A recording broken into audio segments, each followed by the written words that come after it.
Hello guys. तो काफ़ी लोगों के डाउट्स आ रहे हैं फिजिकल रिपोर्टिंग से रिलेटेड, जैसे कि डीडी और कैश वाला, क्या कैश भी एक्सेप्टेबल है, और दूसरा ये कि इंडक्शन प्रोग्राम क्या होता है, इसे अटेंड करना ज़रूरी है या नहीं। तीसरा वो क्लासेस का भी पूछ रहे हैं कई लोग।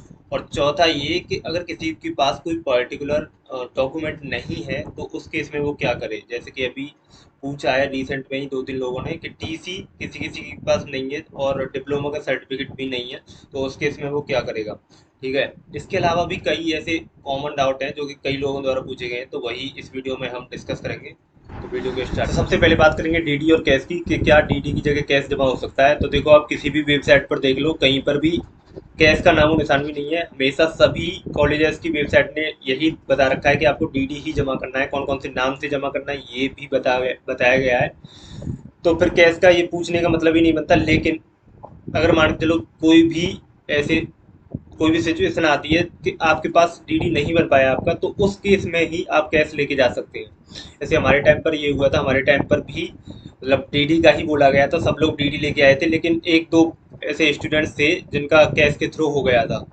तो फाइनल इसका डिस्कस मतलब रियलिटी ये है इस बात का कि डीडी या कैश में से क्या लेके आना है। तो आप फुल कोशिश करिएगा कि डीडी ही लेके आए। मतलब कैश लाओगे तो वही बात है, तो डीडी लाओगे तो श्योर 100% एकदम कोई दिक्कत आनी नहीं है। लेकिन कैश लेके आओगे तो थोड़ी बहुत मतलब वो है ना, मन मन में रहेगी कि अरे क्या, मतलब पूरी तरीके से श्योर नहीं हो आप।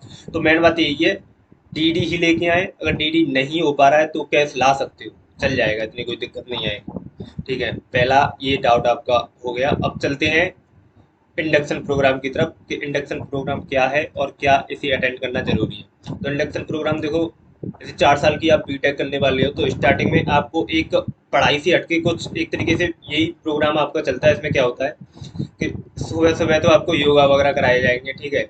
और उसके बाद जो भी क्लब्स वगैरह होते हैं कॉलेज के अंदर, उसके बारे में आपको बताया जाएगा। जैसे कि आप नोटिस मेरे से भी कह रहे थे कि आईआईटी के ऊपर कौन कौन से क्लब्स हैं इनके ऊपर वीडियो बनाने की, तो ये अब वो ही कुछ सब बताएंगे आपको इंडक्शन प्रोग्राम के अंदर।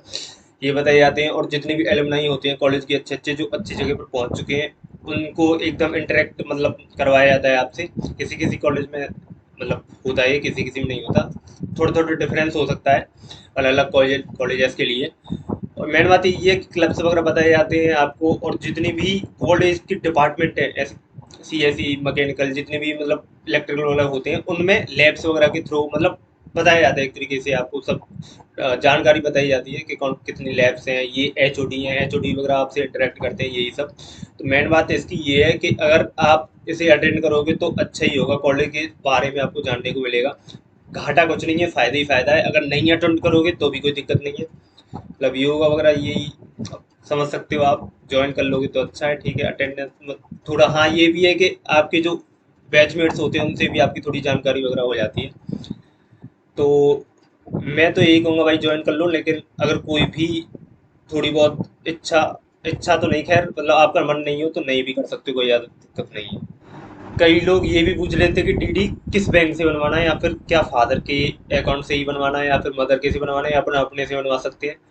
तो ये एकदम बहुत ही खराब क्वेश्चन है, मतलब बिल्कुल सेंस ही नहीं बनता इस बात का। क्योंकि डीडी में ऐसा कुछ होता ही नहीं है। डीडी किसी भी बैंक का हो, या फिर किसी भी मतलब बैंक से बनाओ, या फिर किसी के भी अकाउंट से बनाओ, तो उससे कोई मतलब नहीं होता।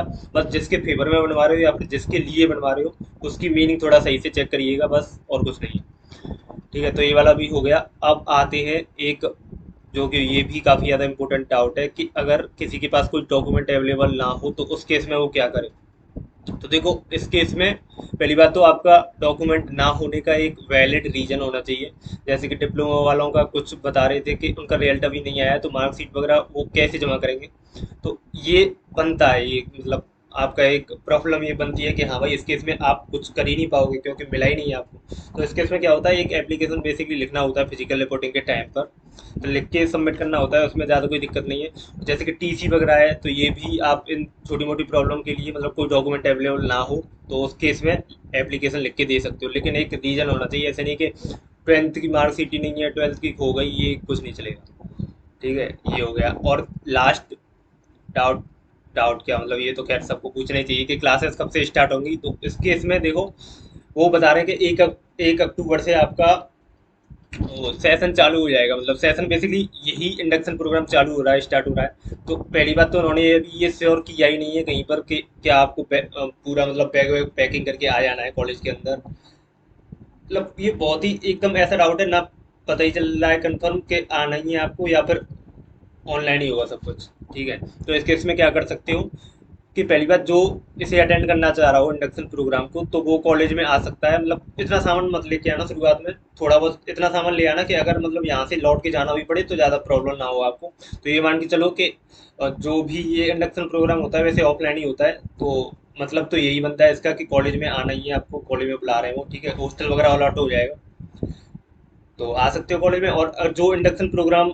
नहीं करना चाहते हैं वैसे तो कर ही लो सब, मेरा तो यही है, मतलब मेरा मानना तो यही है। खैर जो नहीं करना चाहते हैं तो वो आके फिर लौट, मतलब 2-3 दिन के लिए जब भी लौट के जाना चाहें तो जा सकते हैं, फिर बाद में आ जाना, तो उसमें कोई दिक्कत नहीं है। तो मेनली यही है कि छोटा मोटा सा आप सामान लेके आ जाना है यहाँ पर। ठीक है, और कोई कई लोग पूछ रहे थे कि क्या गद्दा तकिया ये सब भी मिलता है क्या, तो ऐसा कुछ नहीं है, बस बेड वगैरह मैं कई वीडियो में दिखा भी चुका हूँ, बेड वगैरह यही सब चीज़ मिलती है। बाकी सामान आपको ही लाना पड़ेगा, उसके लिए ये है कि घर से नहीं, मतलब पास में मार्केट है तो वहीं से ले आते हैं लोग। तो यही कॉमन डाउट थे इस वीडियो में बताने थे। बाय।